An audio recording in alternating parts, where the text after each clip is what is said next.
Hey guys, welcome back. I have a little new friend to demo for you guys to show you what I've picked up and where I found it. This right here is a mini PC-ish. It's about the same size as a small form Dell Optiplex. And obviously, one of my favorite PC companies, this is from Minisforum. This here is the Minisforum 795S7. And again, it's a mini PC, but you can put a graphics card in it, so gaming PC. You can only buy them online or at places like Micro Center. You couldn't find it many other places than that besides online. It didn't have that long of a run, it looks like, because as of right now, unless you're looking on like eBay, you can't find this brand new like anywhere that I've seen so far. So obviously they've sold out, and hopefully that's for a good reason, because I have my hands on this one. I found it on eBay for about $400. Obviously it was stripped down, so it didn't have anything in it but the basics, but it's still a really, really neat little mini PC. So if I got my hands on one, because I'm a mini PC fanatic, I had to buy it because it was a good price. So for the $400 that I spent on eBay, what did I get? Well, it came with the motherboard and the processor, because the processor obviously is built into the motherboard, and it came with the power supply and the case. What did I have to add? I had to add RAM, storage, and graphics card, and that's it.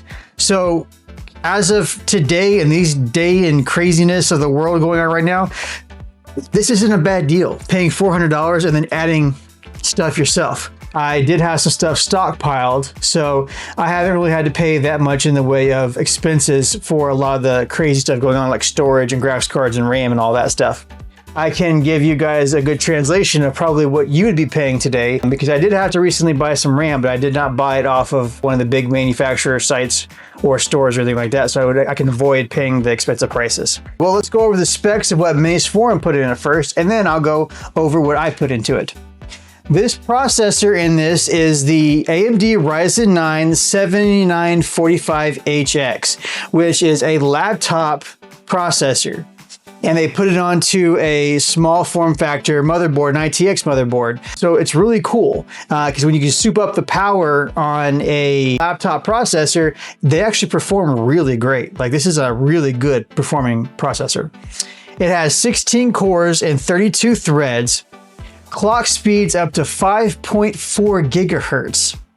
And in this setup, it has a 55 watt TDP. So this is a neat little processor for the budget that you're putting into it. It has dedicated graphics. It has the AMD Radeon 610M graphics, which is, it's good enough to do basic tasks. I wouldn't try gaming directly off the integrated graphics, but it's there if you do need it. It has a spot for a low profile 2-slot GPU, like a 3050 low profile, 4060 low profile, 5060 low profile, and I believe 5050 as well. And now we're praying and really praying that AMD comes out with one in the next couple months. The rumors are that they probably are, but I will keep an eye out for it and see if I can find it. Because if so, I'd be going 9060 XT, baby. It has 2 RAM slots for laptop RAM, which is SODIMM memory.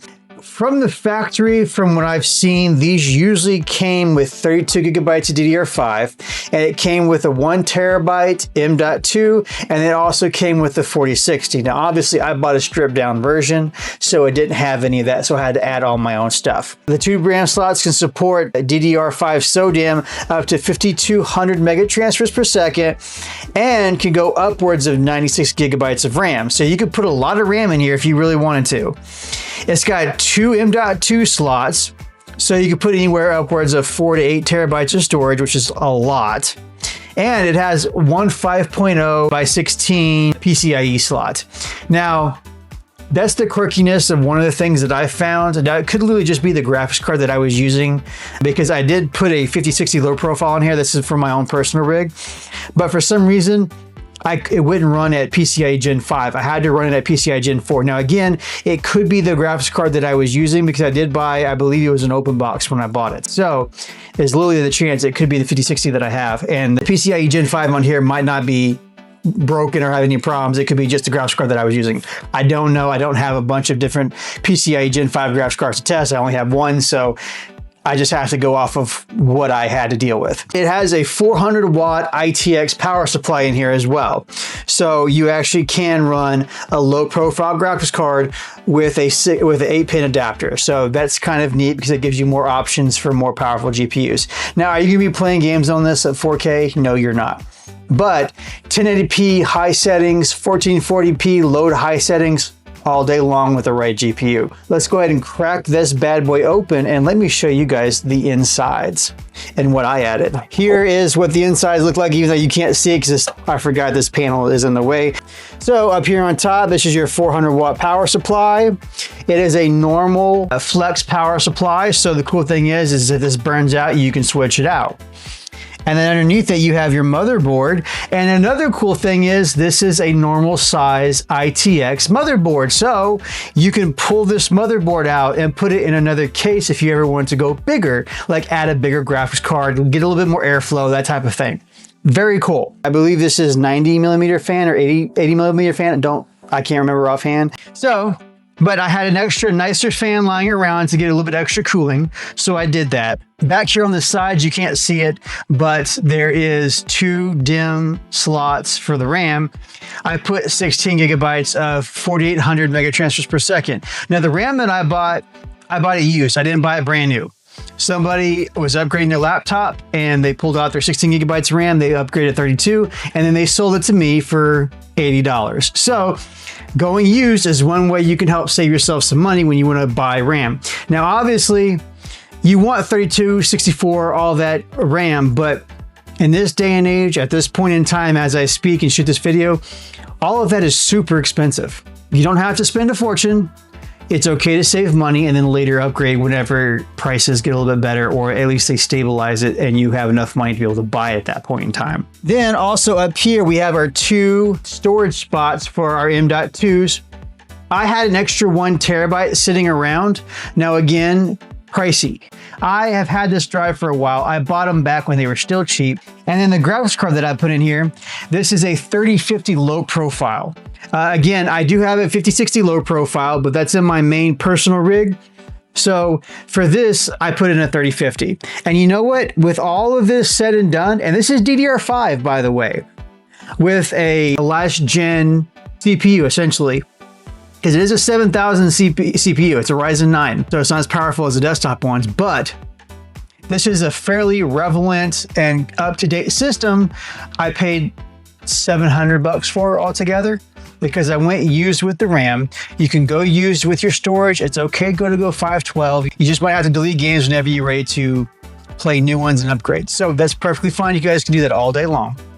But it gives you a chance to have a modern system, and those of you who like low profile systems, you guys can still have a modern system that's, well, kind of affordable, still more expensive. Well, actually, no, it's about the same price as a PlayStation or Xbox at this point in time. So $700-800, that's still in the realm of gaming. You can game and you can have a up-to-date modern computer. And guess what? With these, you can game plus this. You can do schoolwork, homework, work from home, editing, streaming, all kinds of stuff. And you can't do that with an Xbox or PlayStation very well. You can kind of do some of it, but that's about it. I just wanted to show this off because this is a really, really cool little PC. And it's one of the coolest PCs, I think, in my opinion, that Minisforum's ever made. It's a shame it didn't get more attention than it did, because this is, in my opinion, one of the best ones they have ever made, because of the fact that most of the parts in here are swappable. You can swap out the case, you can swap out the power supply, you can swap out the motherboard. This has got to be one of the coolest computers I've ever seen in my entire life, because look at that. It's the size of a Dell Optiplex. But you have room for a 2-slot graphics card with power, with a 6-pin or 8-pin adapter. You can't get that with a Dell. You can't get that with a Lenovo. You have to go bigger. And with this, you can do it. And it's DDR5, so it's up to date, it's modern, And it's a very powerful little, and I did some gaming testing on here. I tested 2 games that came out fairly new, and that is GTA 5 Enhanced, which has ray tracing, and then so does Oblivion Remastered, has ray tracing. And I ran the works with this 3050. Only 6 gigabytes of RAM, but I ran it and it did pretty dang good. Next, I will show you guys some footage of me gaming on it. And on that note, guys, I will see you next time. Enjoy the footage and contact me, Minisforum, if you'd like me to actually get paid for showing off your products, because right now I do it for free and I actually pay for it. But I love you guys so much. If somebody wants to pay me to actually show off the demo's products, I'd be more than happy to. If not, I'm gonna keep doing it for fun anyways. So on that note, guys, Mr. Magnum will see you guys next time. Enjoy the gaming footage and leave me some comments. Adios.